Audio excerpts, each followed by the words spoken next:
Bonjour à tous et bienvenue sur SurviProd et pour cette nouvelle vidéo de la Galactic Week, qui est le conseil gaming sur 5 jeux à jouer sur Star Wars. Comme je ne sais pas trop faire de gameplay, que ça n'a jamais trop bien marché sur ma chaîne, je vais vous présenter le domaine du gaming différemment en vous parlant de jeux vidéo à la place d'y jouer. C'est donc pour ça que j'ai créé l'émission Conseil Gaming, où comme son nom l'indique, je vais vous conseiller des jeux vidéo. Comme c'est la Galactic Week, je vais vous présenter un conseil gaming sur Star Wars. C'est parti! On commence avec le premier jeu qui est Star Wars The Old Republic de BioWare et EA Star Wars apparu le 20 décembre 2011. C'est un des meilleurs jeux basés sur la saga. Il s'agit d'un jeu de rôle qui retrace une période de l'univers étendu qui est l'Ancienne République. Non seulement la campagne est géniale, mais le meilleur reste la créativité. La chose qui est vraiment cool, c'est que vous pouvez créer votre propre personnage et votre propre histoire. Vous avez le choix entre plusieurs races et même plusieurs statuts comme un Sith, un Jedi, un chasseur de primes, etc. Et à l'intérieur de ça, vous avez encore des fonctions. Si vous êtes un Sith, par exemple, vous pouvez être un inquisiteur, un guerrier Sith et d'autres. Et vous pouvez le faire évoluer. Côté graphisme, c'est un jeu qui a très bien vieilli, on a de très belles images pour un jeu PC de 2011. Il est super développé en termes d'écriture et de continuité, on a plus de 5h30 de jeu à dévorer. En termes de prix, c'est gratuit. 5h30 de jeu gratuit, c'est rare aujourd'hui. Bon, ne rêvez pas trop non plus, il y a quand même des achats intégrés. Ce jeu est donc une tuerie. En plus de cela, pour les grands fans de Star Wars, vous avez beaucoup d'extensions qui pourront développer votre savoir sur l'univers étendu. L'inconvénient avec, c'est qu'il est très lourd pour le téléchargement et il vous faut donc un PC gamer pour y jouer sans bug. Malheureusement, ce jeu est en train de mourir car beaucoup de serveurs ferment et c'est dommage pour un tel gameplay. Deuxième jeu, Star Wars Battlefront de Pandemic Studio, apparu en 2004. Star Wars Battlefront est devenu aujourd'hui la série de jeux de référence sur Star Wars. Après sa première apparition, c'est un véritable succès. C'est un jeu qui nous fait revivre des batailles cultes dont on a toujours rêvé. C'est principalement un jeu multijoueur où on peut incarner des soldats ou des héros de toutes les époques, passant de la guerre des clones à la guerre civile galactique et plus tard la Nouvelle République. On a aussi une campagne où l'on regroupe des scènes de la saga et un mode local où l'on n'est pas obligé d'avoir la ligne pour jouer au mode du multijoueur. Vu le succès choc qu'il a produit, il fallait un deuxième Star Wars Battlefront qui apparaîtra en 2005. Il améliore beaucoup de choses et fait apparaître de nouvelles maps, de nouveaux modes et de nouveaux personnages emblématiques, donc un nouveau top Planète Terre. Enfin arrive 2015. DICE reprend le jeu mythique dans une version plus modernisée qui rajoute quelques bases des premiers Battlefront, cette fois sur PS4. Donc beaucoup d'impatience, après la sortie du jeu, l'objet de Star Wars Battlefront 2015 est devenu un catalyseur de haine. Certes, des graphismes impressionnants, des modes intéressants, mais côté prix, c'est la putain d'arnaque. Vous payez 70€ pour la moitié d'un jeu. Vous allez devoir le compléter par des DLC qui avec le Season Pass coûtent au total 50€. Plus la ligne achetée qui, je rappelle, sur PS4 vaut 50€ car il n'y a pas de mode local à part quelques petites arcades. Donc vous êtes obligé d'avoir la ligne pour jouer au mode multi. Vous payez donc en tout 170€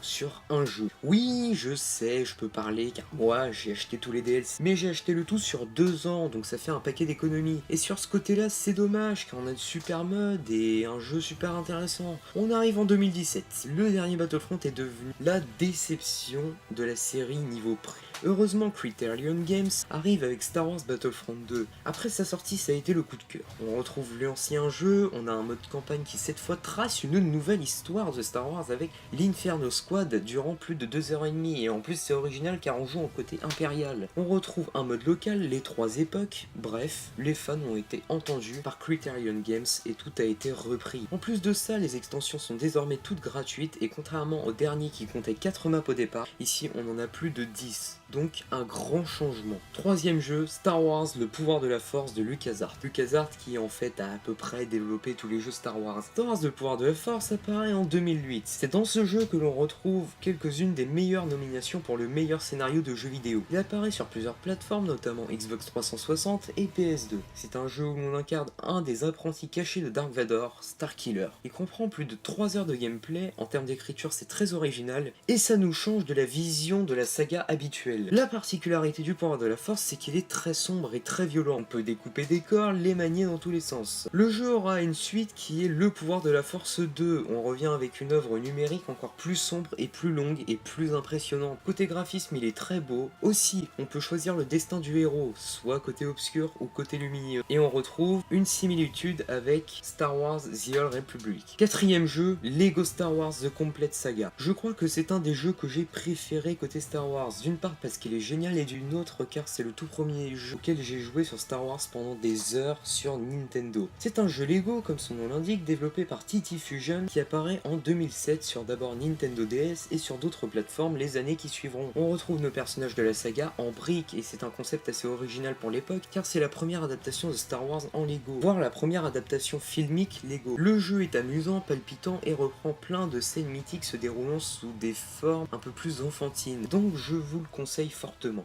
Cinquième et dernier jeu, Lego Star Wars 3. Oui, c'est encore un jeu Lego qui cette fois retrace la série dérivée Clone Wars sous forme de briques, encore une fois. Il apparaît pour la première fois le 22 mars 2011 et est développé par TT Fusion qui désormais est connu pour créer des jeux Lego adaptés de sagas connues comme par exemple Lego Indiana Jones. On rejoue donc des épisodes de la série, notamment ceux de la saison 1. On retrouve nos héros comme Ahsoka, Anakin, Obi-Wan, Grievous et d'autres. Comme Lego Star Wars The Complete Saga, c'est drôle, palpitant et très sympa. J'ai pas trop de développement par rapport à lui car c'est un peu le même avis que j'ai sur le quatrième jeu. Donc après tous les arguments que je viens de vous donner, on peut faire une petite conclusion. Si j'avais 5 jeux Star Wars à vous conseiller, je vous conseille Star Wars The Old Republic puisque c'est un jeu excellent qui malheureusement est en train de disparaître, alors allez-y dessus, rouvrez plein de serveurs, ce serait vraiment cool. Ensuite Star Wars Battlefront, mais attention, pas n'importe lesquels, Star Wars Battlefront 1 et 2 de Pandemic Studio et Star Wars Battlefront 2 de Criterion Games. Le premier est très bien mais il y a beaucoup de DLC à acheter et je trouve que c'est un peu abusé. Star Wars Le Pouvoir de la Force puisque c'est un jeu qui est vraiment très sombre et qui s'éloigne un peu de la saga qu'on connaît habituellement. Lego Star Wars The Complete Saga puisque c'est un jeu qui est amusant, qui est assez palpitant et puis qui est vraiment très sympa. Et